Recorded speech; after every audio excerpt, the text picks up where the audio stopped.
নাইটই বলবো, কারণ এখন হচ্ছে সন্ধেবেলা। তো এখন থেকে ভিডিওটা শুরু করছি। Welcome back to my channel Swapnapuran blog. তোমরা সবাই কেমন আছো? আশা করছি ভালো আছো। আমরা তো খুব ভালো আছি। তো আজকে হচ্ছে শনিবার, আর এখন ওই সন্ধ্যা 8:30 বা 8টা এরকম বাজে। তো তিনজনে মিলে একটু বেরিয়েছি, যাব বাজারের দিকে, বা একটু হাঁটতেই ধরো বেরিয়েছি। আসলে সবাই এতদিন ছিল তো বাড়িতে, বাড়িটা ভরা ভরা ছিল। বাড়িতে যেন আজকে সন্ধ্যেবেলা মনই বসাতে পারছি না তিনজনের একজনও। আর আজকে সোনার পড়াও ছিল না, আন্টি যেতে বারণ করেছে, আজকে পড়াবে না। তো সেই জন্য একটু বেরিয়েছি, আর বাজারেও যাব। মাছের নাম বলুন তো, যেটা সব কিছু খাওয়া যায়। মাছের নাম বলুন।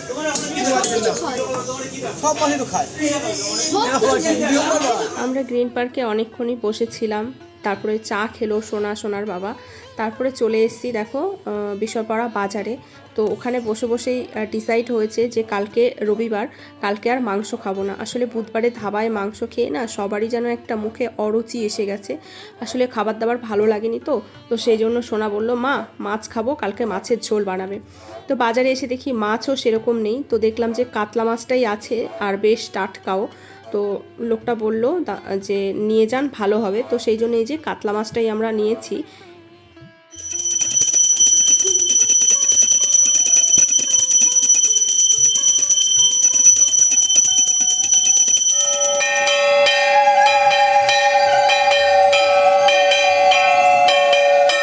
শুভ সকাল বন্ধুরা।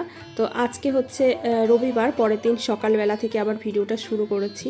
তো সকালবেলা উঠে আমার সমস্ত কাজ হয়ে গেছে, বাসি কাজ, ঘর ঝাড় দেওয়া, ঘর মোছা, জামা কাপড় কাচা, স্নান করা। এখন ওই সকাল 9:30 বা 10টার কাছাকাছি বাজে। তো পুজোটা দিয়ে নিলাম। স্নান করে পুজোটা দিয়ে নিলে না মনে হয় যেন অনেকটা কাজ হয়ে যায়, আর বেশ ভালোও লাগে, মনের দিক থেকেও শরীরের দিক থেকেও বেশ একটা ফ্রেশ লাগে। তো পুজোটা দিয়ে নিয়ে তারপরে আমি রান্নাঘরে যাব। আর কি বলো তো, এতদিন ওরা ছিল তো, মানে বাড়িটা ভরা ভরা ছিল, কি যে ভালো লাগতো সকালবেলা ঘুম থেকে উঠে পাগলটার দুষ্টুমি দেখতে। আজকে নেই তো ভালো লাগছে।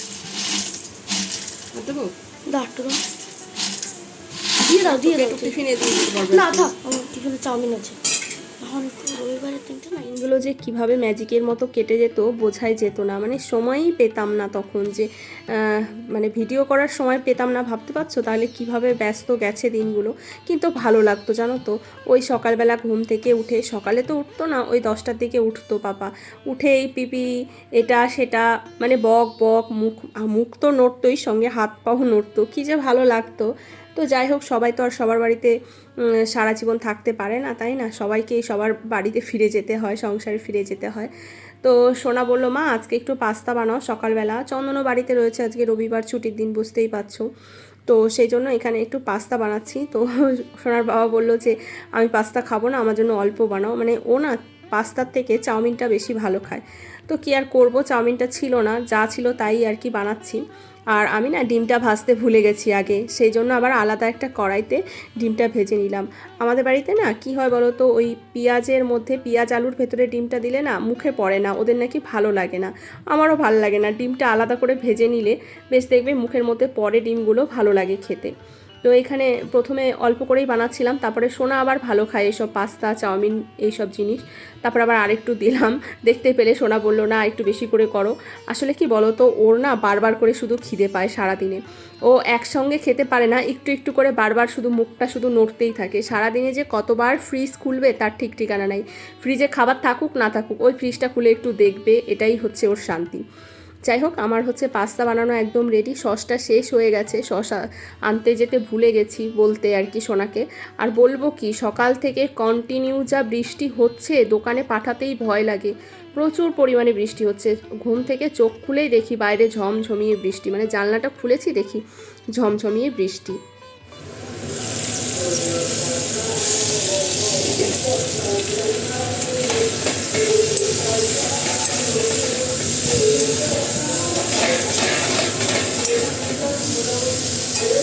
আমাদের মেয়েদের জীবনটা কি তাই না, সারা দিন বোধহয় রান্নাঘরেই কেটে গেল।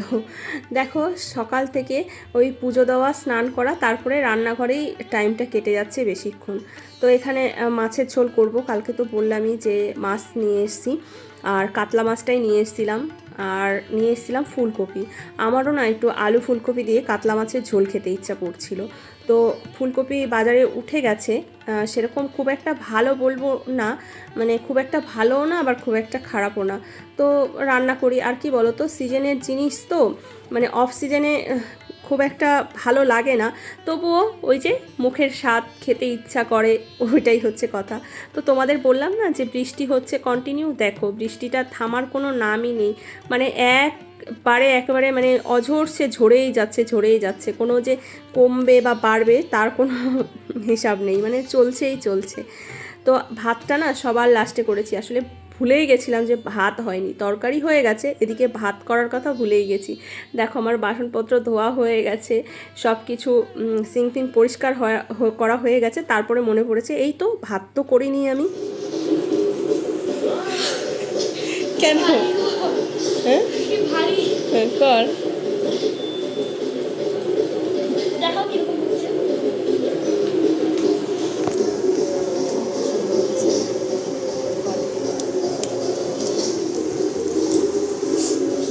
দেখতে পেলে একজন তাল ছাড়াচ্ছে। আসলে তালটা মা নিয়ে এসেছিল বৃহস্পতিবার সকালবেলা, আর আজকে হচ্ছে রবিবার। তালটা আমি ফ্রিজেই রেখে দিয়েছিলাম। আসলে কি বলতো, তালের পাল্প বের করাটা না একটা মনে হয় যেন কঠিন কাজ, তো সেই জন্য আলসি করে করাও হচ্ছিল না। তো মা তাল নিয়ে এসেছিল দুটো, মানে ভাইয়ের জন্য আমার জন্য সেম সবই জিনিস নিয়ে এসেছিল, তাল থেকে শুরু করে চালের গুঁড়ো, মানে সব কিছু নিয়ে এসছে, আবার তালের বড়াও করে নিয়ে এসেছিলো, সেগুলো অবশ্য আমাদের সবার খাওয়া হয়ে গেছে। তো তালটা সব কিছু গুছিয়ে রেখে দিলাম, তালের পাল্প বের করে, তারপরে হচ্ছে গিয়ে নারকেল কুড়িয়ে, মানে সব কিছু রেডি করে রেখে দিলাম যে বিকেলবেলা তালটার একটা গতি করব। কেননা তালটা ফ্রিজে থেকে না বেশ হয়ে যাচ্ছে, মানে নরম হয়ে যাচ্ছে, আর বেশি নরম হয়ে গেলে দেখবে ভালো লাগে না। আর এই তালটা না আমাদের গাছের তাল, জানো তো, আমাদের বাড়ির গাছের বলতে কি আমাদের ঠাম্মা বাড়িতে যে গাছ আছে সেই গাছের তাল। কি বড় তালটা, আর কতটা পাল্প বেরিয়েছে তোমাদের পরে দেখাবো, অনেকটা রস বেরিয়েছে তালের, তো সম্পূর্ণটা সোনাই বের করেছে। মানে আমি শুধু তালটাকে ছাড়িয়ে তারপরে তালটাকে একটু নরম করে দিয়েছি, তারপরে সম্পূর্ণটা তালের রসটা সম্পূর্ণ বের করেছে সোনাই। তো তারপরে এই যে তালের রস বের করে আমার ছেলে হাঁপিয়ে গেছে, খিদে পেয়ে গেছে, খেতে বসে পড়েছি তিনজনে। রান্না করার সময় বলেছিল মা লেজাটা আমি খাবো, আমি বলছি ঠিক আছে খাবি। তারপরে খাওয়ার সময় বলে না মা তুমি খাও, তুমি অনেক দিন খাও না লেজ। আসলে লেজ খেতে না আমি খুব ভালোবাসি, লেজটা খেতে আমার ভীষণ ভালো লাগে, মাছের পেটি গাদার থেকে লেজটাই বেশি ভালোবাসি। তারপরে সোনা বললো ঠিক আছে তুমিই খাও। আমার ছেলেটাও না দেখতে দেখতে বড় হয়ে গেল, জানো তো, যে মায়েরও খেতে ইচ্ছা করে, মাও ভালোবাসে, তো সেই জন্য আমি খেলাম, ওকে একটু দিয়েছিলাম ভেঙে যদিও বা। আর ফুলকপিটা না বেশ সুন্দর, কিন্তু মানে অফ সিজনের ফুলকপি হলেও বেশ নরম হয়েছে, সেদ্ধ হয়েছে ভালোই লাগলো মাছের ঝোলটা খেতে। তো সন্ধেবেলা দেখো আমি সব কিছু নিয়ে বসেছি, এখন একটা তালটার গতি করব। মানে কি বলো তো, সব কিছু তো রেডি করে রেখে দিয়েছিলাম, সুবিধা হয়েছে দুপুরবেলা সব কিছু রেডি করে রেখে দেওয়ায়। আর দেখো বললাম না কতটা তালের পাল্প বেরিয়েছে, ওই দেখো এক বাটি, আর একটুও জল দেওয়া হয়নি জানো তো, পুরো একদম তালের আর কি রসটা। আর এখানে বললাম না মা সব নিয়ে এসেছিলো, চালের গুঁড়ো টুড়ো সব কিছু। তো ভাবলাম যে তালের বড়া তো খাওয়া হয়েছে, কটা মালপোয়া বানাই আর অল্প করে কটা বড়া বানাই। তো সেই জন্য এখানে মালপোয়ার জন্য আমি সব কিছু রেডি করছি, পরিমাপ মতো নিচ্ছি, সুজি নিলাম, তারপরে হচ্ছে চালের গুঁড়ো, ময়দা। মালপোয়াতে একটু ময়দা দিলে নরম বেশ সুন্দর হয়, সেই জন্য একটু ময়দাও দিলাম, চালের গুঁড়োও তো দিয়েছি, আর একটু সুজি দিলাম। সুজিটা দেওয়া হচ্ছে একটু ক্রিস্পি হলে বেশ ভালো লাগে। আর হচ্ছে নারকেল কোড়া তো আছে, নারকেলটাও মা নিয়ে এসছে বাড়ির থেকে, ভাবতে পারছো কত কিছু নিয়ে এসছে, নারকেল, আলু, সেগুলো তোমাদের আর দেখানো হয়নি, শেয়ার করাও হয়নি। ওই যে বললাম পাপা থাকলে না, মানে আমি সময় কোন দিক দিয়ে পার হয়ে যায় বোঝাই যায় না। আর তারপরে বড় কথা হচ্ছে ওই আর্চিকরের ঘটনাটা নিয়ে না বেশ একটা আপসেট ছিলাম, ভিডিও করার এনার্জি পাচ্ছিলাম না। তো এখনও পাচ্ছি না, মনের মধ্যে একটা অশান্তি কাজ করছে যে কবে এরকম দোষীরা শাস্তি পাবে, কবে এরকম সব ঠিকঠাক হবে, মানে একটা হয় না, জানি সবারই হচ্ছে ওইটা। তো যাই হোক, তবুও আমাদের তো সব কিছু করতেই হবে তাই না। যাই হোক, এই যে দেখো এদিকে আবার আমি হচ্ছে তালটা, ক্ষীর খাবে চন্দন একটুখানি বলল, তো সেই জন্য এখানে এই যে ক্ষীরের জন্য তালটা একটু রেখে দিয়েছিলাম।